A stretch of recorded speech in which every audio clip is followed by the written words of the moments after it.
Hi everyone, welcome to the podcast by the Geopolity.com. Now we've got a very interesting topic for you all today, the rise and fall of powers. Now I think this is a very good time to be having this discussion because you've got US, the leading power in the world, and it's been pretty much unchallenged in this arena for the last 30 years since the downfall of the Soviet Union. But now with the rise of China, these countries will be battling it out for really the next couple of decades at least. So there are a number of questions that can be asked on this topic. For example, does history really repeat itself? And what are the factors that give rise to a great power or cause its demise? Now we've got our guest here, Adnan Khan, the founder of Geopolity, to give us some insights. How are you, Adnan? I'm good, Yusuf. How are you? I'm very well, thank you. Now let's get straight into this topic. So what defines a great power? I know there's probably a lot of debate around this. Do they all follow a similar pattern? As you mentioned, this is a big, wide topic, and even the definition of a power, there are various views on this. So many thinkers differentiate between a great power, a superpower, these sort of terms. But generally, when we're talking about power, what we're talking about is the level of influence a nation or an entity has. So your influence can be just beyond your borders, which makes you into some sort of regional power. Your influence could be into another region other than your own. And if your influence goes into multiple regions, that's when we get into the realm of superpowers. So the US is considered a superpower as it exerts influence in multiple regions beyond its own region. Obviously, it wasn't like that always. America built itself over a period of time.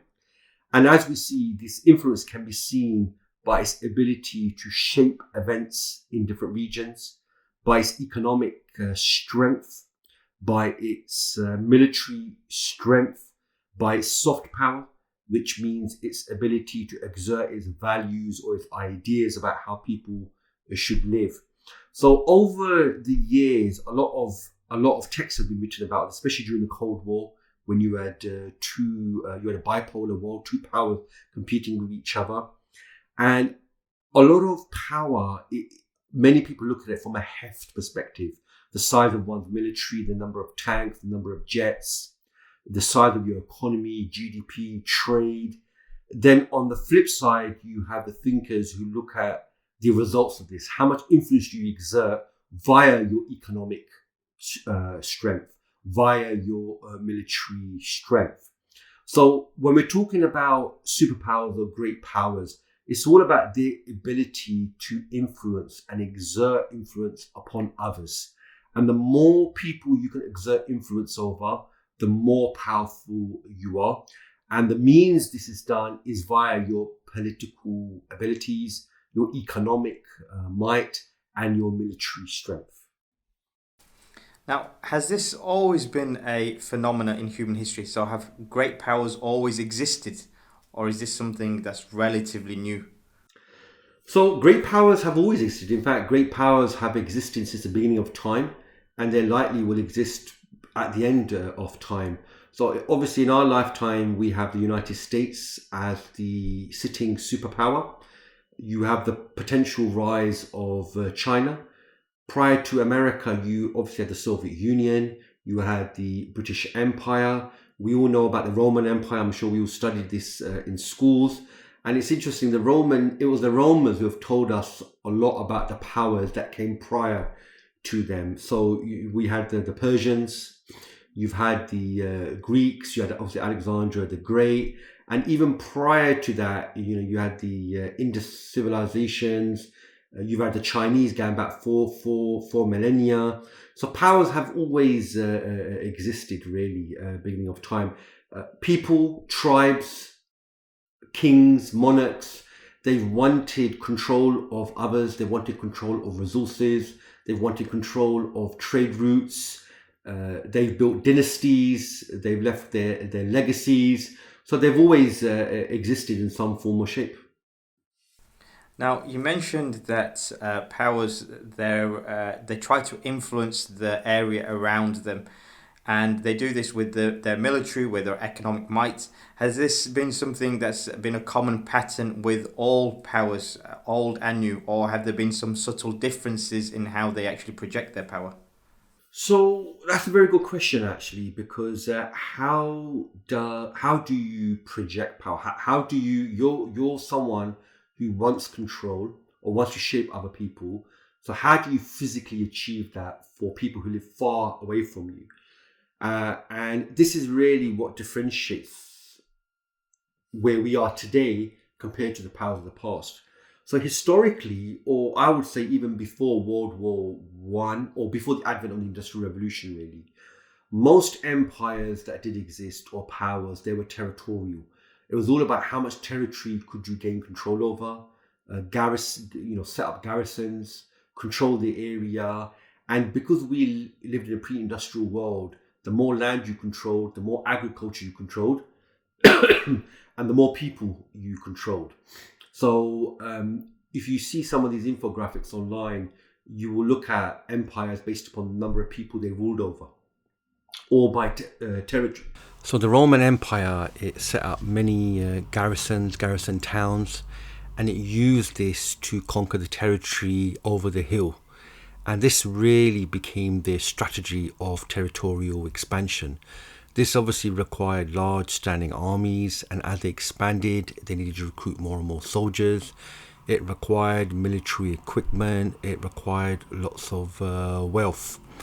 Over time, they became so overstretched, especially when they conquered new territories, and these territories weren't really yielding the wealth that it was yielding before.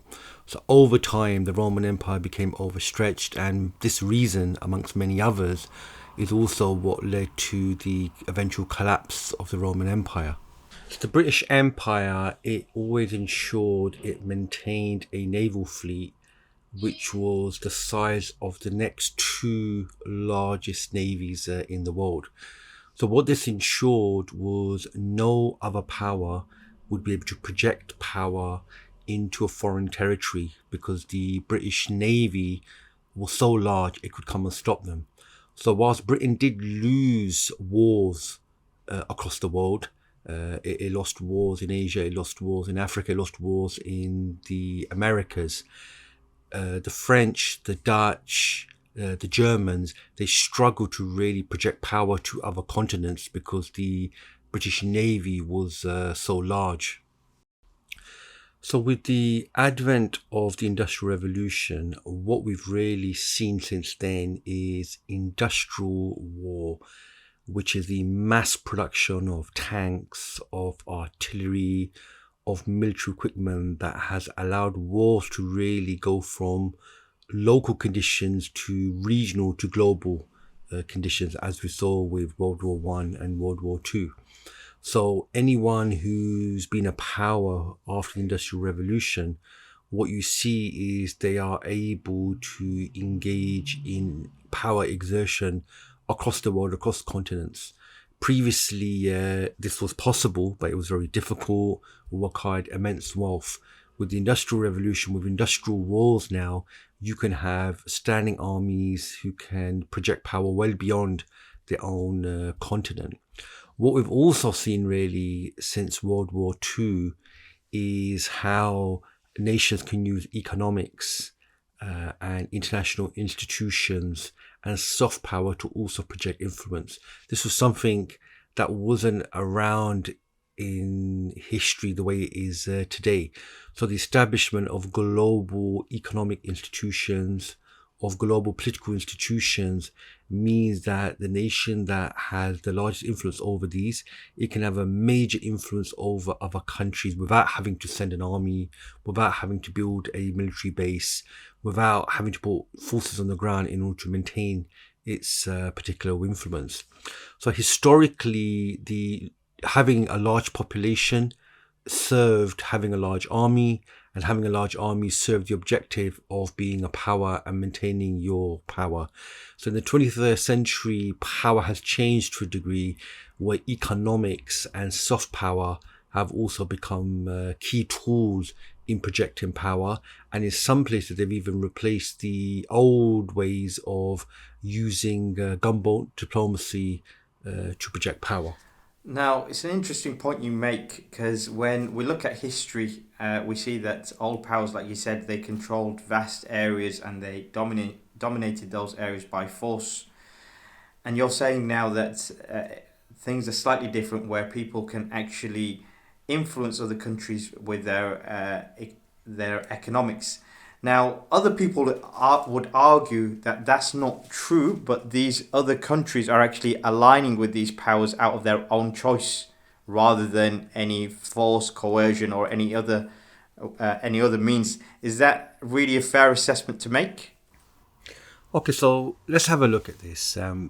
If you look at the world today, you probably have about five powers who exert influence well beyond their borders. There is around 200 countries in the world, so that's not a lot of countries. So most countries are not engaging in global competition or acts to influence events beyond their borders.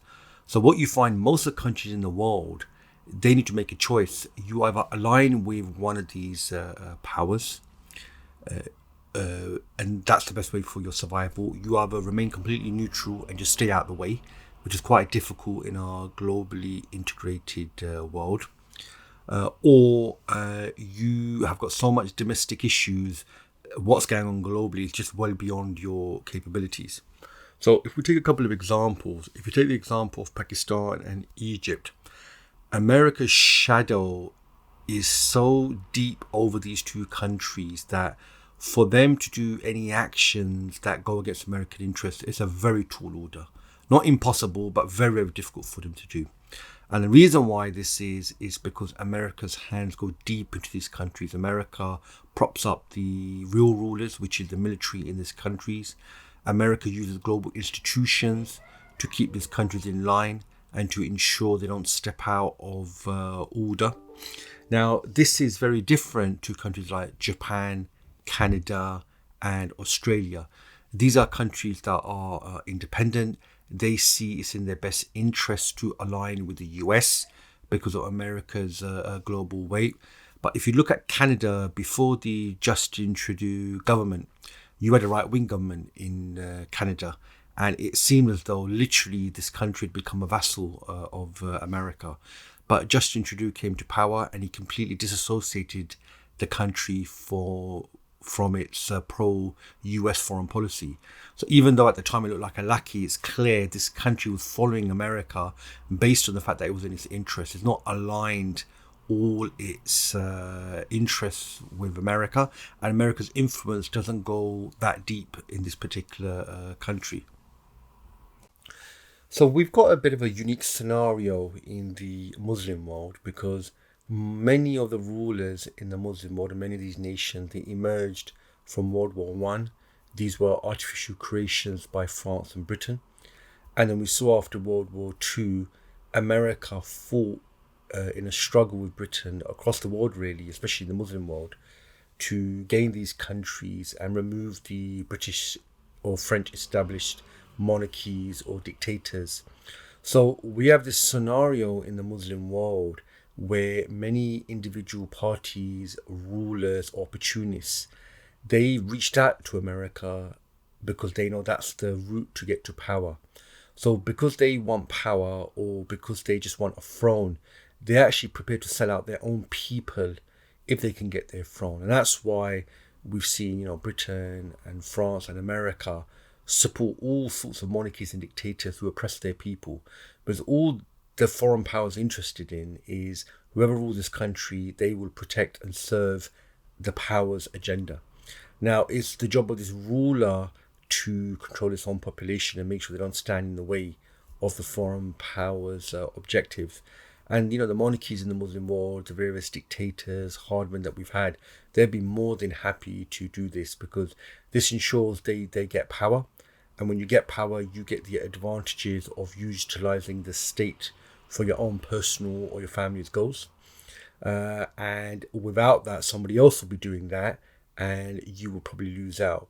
So if you take the example of Saudi Arabia, many tribes who are now residing in poverty, they lost out to the struggle for the Arabian Peninsula, because original Ibn Saud, he reached out to Britain.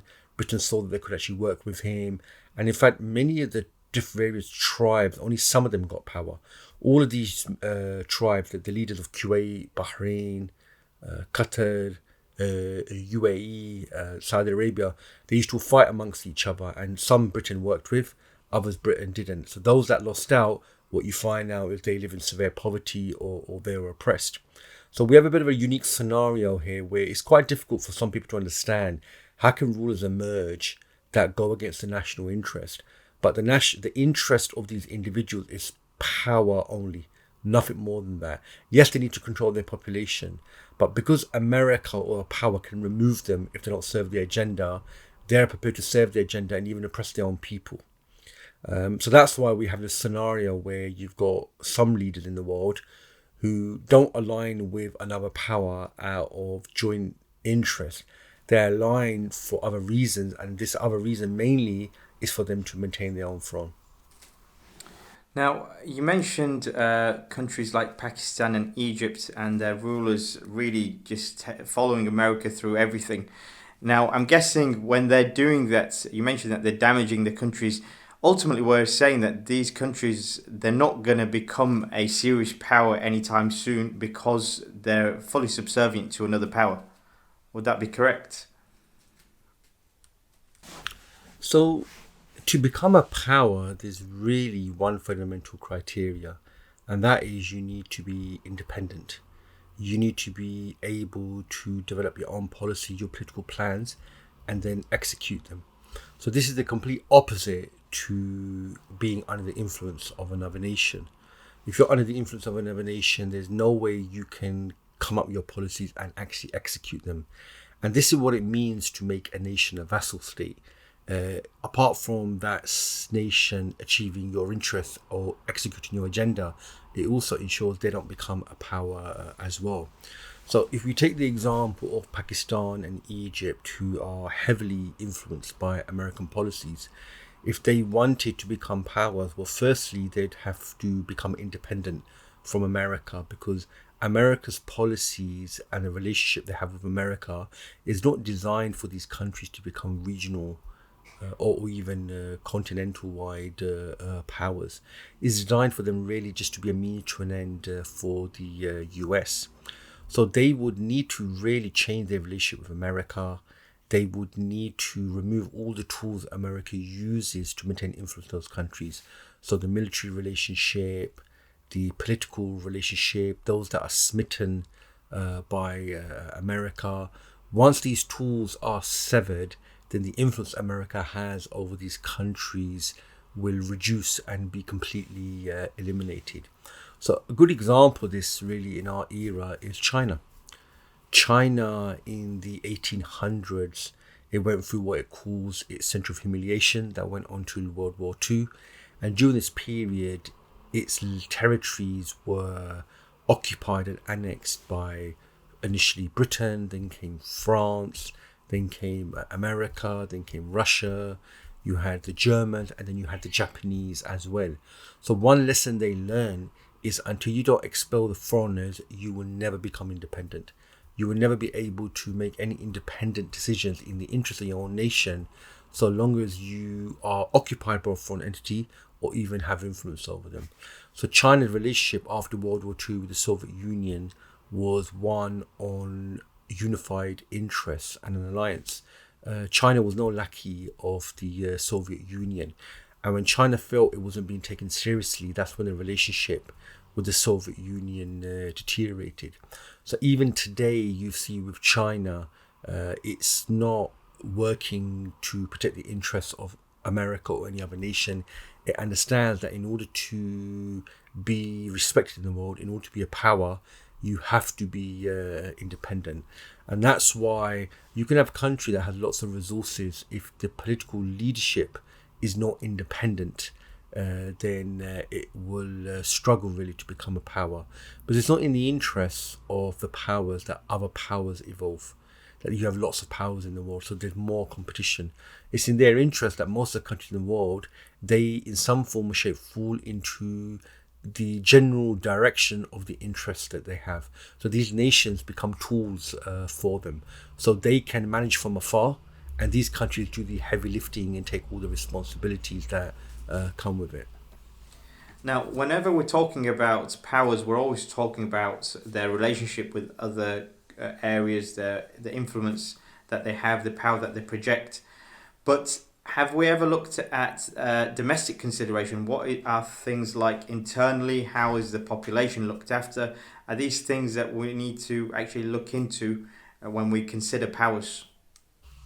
So this is actually a very interesting question because when we're talking about any power, it's always about what are they doing abroad, what are they doing beyond their borders, what are they doing in other countries, in conflicts and things like that.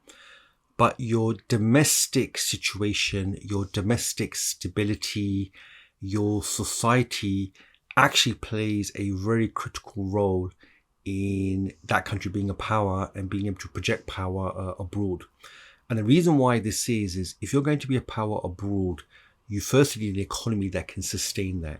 So you need an industrial base, you need technological development, you need a society that agrees with it and sees resources being diverted to actions abroad is something they agree with, whether it's based on values or power or control.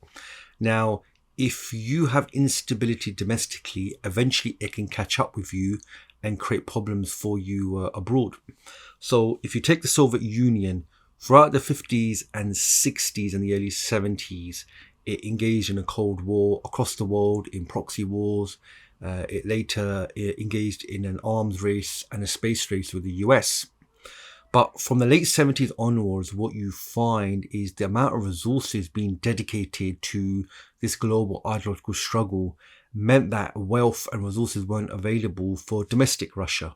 And over the decades, this then built up. So, we've seen the long queues of people waiting for food items or household items. And eventually, the disarray domestically, it caught up with Russia externally. And we saw the collapse of the Soviet Union in 1991 after various uprisings across the communist bloc. So what this really shows you is you do need your domestic situation. It caters for what you want to do abroad. So the Nazis were able to reach the gates of Moscow because domestically they had produced the factories, they were producing artillery, tanks, aeroplanes. So this allowed the industrial and economic situation allowed them to engage in such actions far from home. I guess that point about political stability, it makes me think about things like the space race, which wasn't necessarily about projecting power, but it was almost to show confidence, and even things like Olympics. Would you say that's a similar kind of thing in order to show that the country is doing well, give the people, the population, some confidence in their leaders? Would that be all part of that? Yeah, so this soft power or spectacles, I like to call it, they've been used by powers throughout history to project an image of strength, to show pomp, to show luxury, to show how modern they are. So if you look at the Roman Empire, they used to have their chariot races. It was a whole spectacle. The Olympics in our time has been used by various powers to show how modern their country is, to show how developed they are. So the Berlin Olympics, if I believe in the 1930s, were used by the Nazis.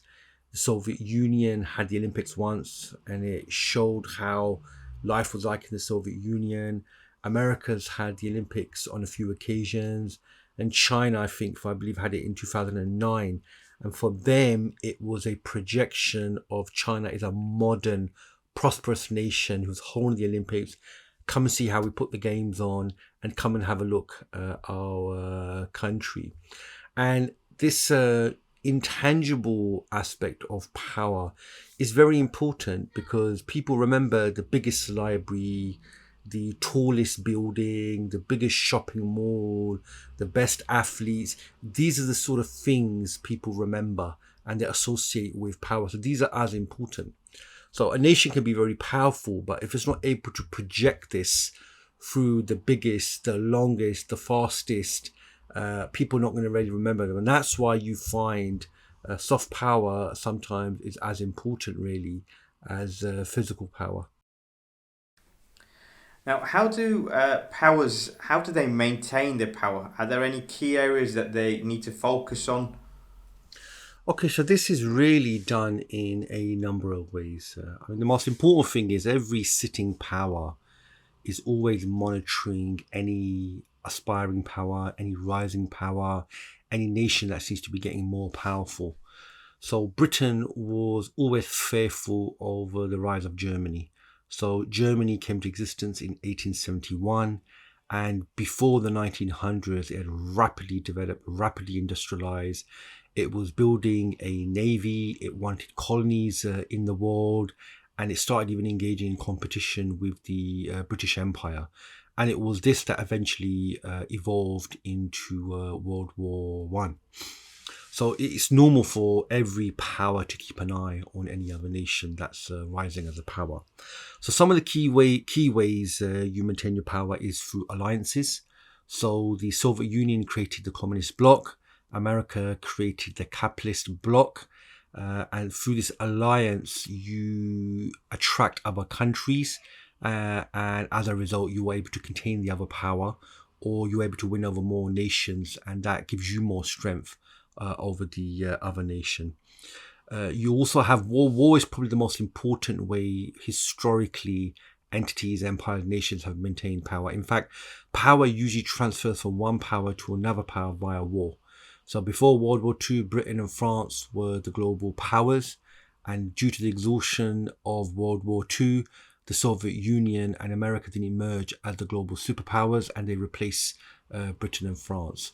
So actually the way to shift the global balance of power is via war.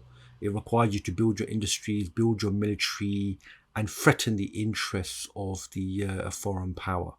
So you see a similar thing playing out at the moment. China's building its military. America feels threatened by it. American officials say we need to build more ships, more hypersonic weapons, more technologically advanced weapons to counter China's weaponry. So you've got a scenario playing out here, which has played out so many times historically, of a sitting power who wants to maintain its position in the status quo. And then you've got a rising power who is beginning to challenge it in different regions of the world. So really, alliances, war, and then you find some countries are able to establish institutions, able to establish frameworks which other countries are prepared to live by, even blocks. This is also a common way to maintain your power as well. I guess that leads on to the next question, which is about how is power transferred. So you gave the example of war. What was interesting in your example is that Britain and France, they weren't actually at war against Soviet Russia or America. However, the power transferred to them rather than their enemy, which was the Nazi Germany. Could you expand on those details a bit more? Okay, so in order to challenge and shift the global balance of power, you have to build your military capabilities and then threaten the interest of the global power. And that's what Nazi Germany was trying to do. So Germany came to existence in 1871, and they had concluded, based on their long history, that the French, who they shared one border with, and the Russians, who shared a border with them, that they would never accept a unified Germany because of the threat it posed. For Britain, who is in Europe, although it's not directly connected to the European continent, it's got the English Channel between it, any power who conquered Europe would be a threat to Britain. So what the Germans did was they built their military capabilities, they conquered France very quickly, and then they worked to conquer Russia. So Britain really wasn't in a position to deal with the Nazi juggernaut. The Nazis were just such a huge power. And Britain was, yes, it was a global power. Its forces were around the world. But what Germany developed very quickly in World War II Britain was in no position to actually deal with it. So what Britain did was it sought help from America, and it entered into an alliance with its enemy, Russia. So if the Russians could hold the eastern side of Europe, the Eastern Front as they called it, then that would give enough time for the Americans and the Brits to build up strength to launch an attack on the Western Front, which is eventually what happened. So in wars, obviously alliances can change. So despite the fact that Britain and France were trying to maintain the status quo, they needed the help of their enemy Russia and their ally America in order to defeat the Nazis, which is what they did. The difference is the Americans realized that they're now the power and they're going to now shape the world after World War II. And the borders of Russia went all the way up to Berlin, and they weren't prepared to give any of that up. And that's how things changed. So definitely war is how you shift the global balance of power. Now, there's much talk about the decline of the US and the rise of China. How likely do you see this happening? Do you see power transferring from the US over to China? So after the events of 9/11, America used its military superiority to project power around the world via regime change. And that's been a complete disaster. And this is why America gets a lot of attention of a power in decline. And because the war on terror has taken the best part of 2 decades, this has led China and Russia to become very confident in dealing with and facing up to the US. So China gains a lot of media attention due to its economic rise and its military ascent.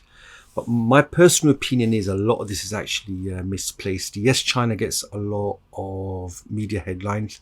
There's a lot of things it's achieved in a very short span of time. But I think we need to put this into perspective. China went through a century of humiliation. And after World War II, it tried to develop its economy, and that was a complete disaster. From 1979 onwards, it developed this plan to integrate to the global economy, but in a very controlled way.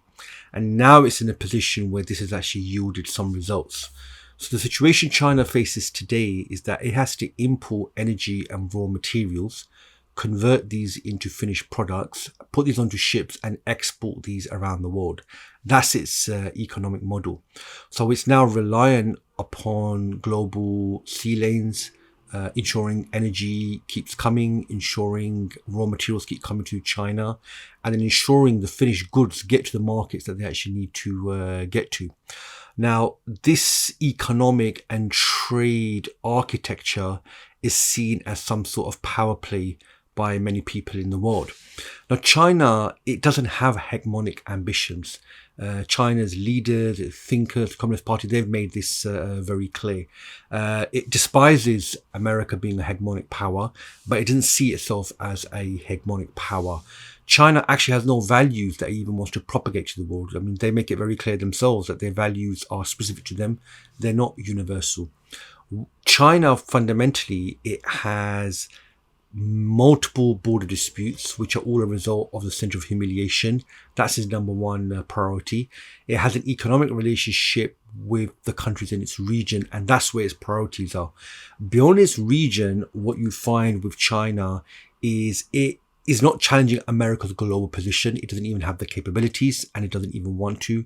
If you look at places like Sudan, Pakistan, and even Iran, America has a much deeper relationship with these countries than China actually does.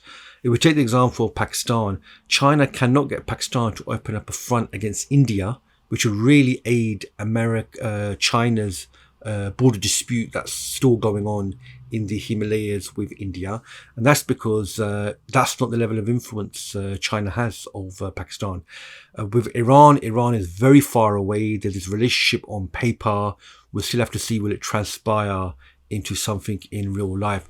What China is doing at the moment is it needs to secure its economic model, and it's trying to secure itself in this region. Beyond that, it lacks the capabilities or the abilities. If you look at the key issues around the world, the two-state solution in Palestine, you look at the issue of Syria, you look at the issue of energy security, China plays absolutely no role in these around the world. It really, at the moment, is just focused on its region. That's where it is in its trajectory. So that's why I feel China's actions are really blown out of proportion. Now, don't get me wrong, China's achieved a huge amount. It's come a very, very long way. But that doesn't mean it's a threat to America yet. It poses a threat to America in its region. Absolutely. But in terms of global power, China really is nowhere, despite what the headlines say. Now, are there any other rising powers in this race? Maybe Russia? Are there any wild cards? Maybe Ethiopia? What are your thoughts on that? So Russia's come quite far now. It obviously competed with America from World War II to 1991.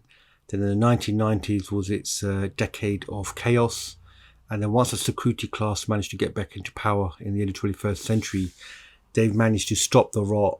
And now Russia really is projecting power into the surrounding countries, into Central Asia, into the Caucasus, Eastern Europe, and the Baltics. Now, the wild card, this can be quite difficult to put your finger on because when you're looking more further into the future and who can be a power, you're going to look at things like population, you're going to look at things like resources, you're going to look at potential capability, vision from the political class. And this can be quite difficult to measure so far out. So there's a number of nations that have been presented as potential wildcards in the long run. So you've got South Africa, you've got Mexico, you've got some have presented Nigeria and even Angola. All of these African countries, you've even got the Far East, Indonesia. It can be quite hard to project purely because these countries currently are not really in a position, well, even their domestic situation isn't really secure. But I think the thing to keep in mind is that in the 1800s, if anyone has said that America would be the global power, people would have laughed at you. America didn't even control its own continent. How is it going to project power around the world? But things can change. And that's the important thing here. Which countries have the capacity, have the potential to be powers? But obviously, the further out in time we look, the more difficult it can be. I was born in 1979, and that was the year where 90% of China's population lived in poverty. The country was so poor, they used to ration bicycles and fans to its population. 40 years on, things are very, very different. China is a rising power. It solved a lot of its domestic economic problems.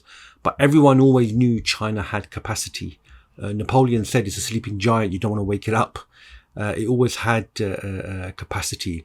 So, you've got mid-tier nations or countries like Turkey, countries like potentially Brazil. These countries are showing some potential. So, things like capacity, industrial, economic, political vision, politicians or political class wanting to engage in actions beyond their border. These are all good signs that show us who can be potential future powers. Now, although the US has lost some influence in the world and its position, people would argue that it's on the decline. Can the US still keep its position as the global superpower? So that's a very interesting question. When is decline, and what are the signs of decline? Now, America, it's a very unique power. It's a unipolar power. We've not really had anything like this in history. And what that means is America stood head and shoulders above everybody else, even combined.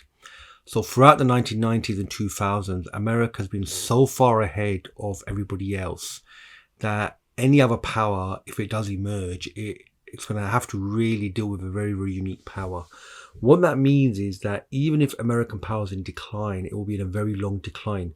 Because America is so far ahead of everybody else, waning influence, it will still take a long time for any other nation to catch up with it. So this poses some really critical questions to China. If you're going to compete with the US, This is a country with 800 military bases around the world to maintain its influence. It's got the largest aircraft carrier fleet.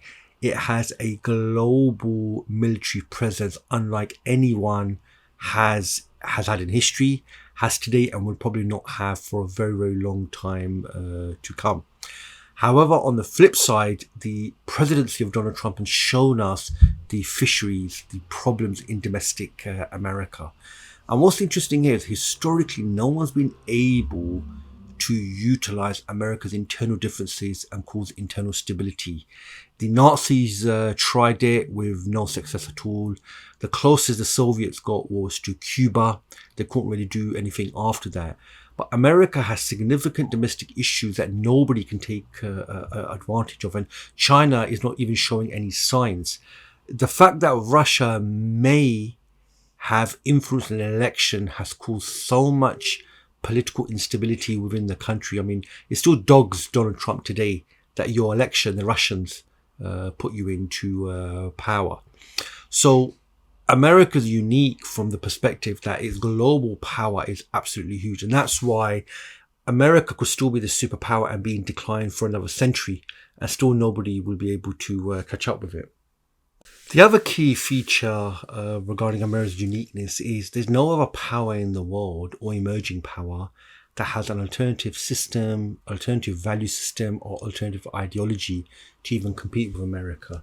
America was very successful in aligning countries with it because countries came to be convinced and saw the superiority of free markets, human rights, freedom, these sort of things.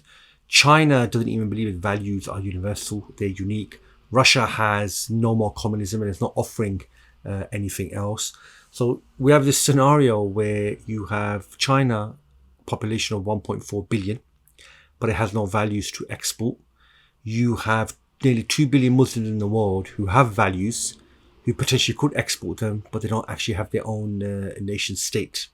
So when you put this all together, America's in quite a unique position that it can be in decline for a long time, but because there's no other alternative ideology, there's no other system, and because no one else has the capabilities of America, and because nobody can weaken America domestically, America can be in decline for a century and still remain the global superpower.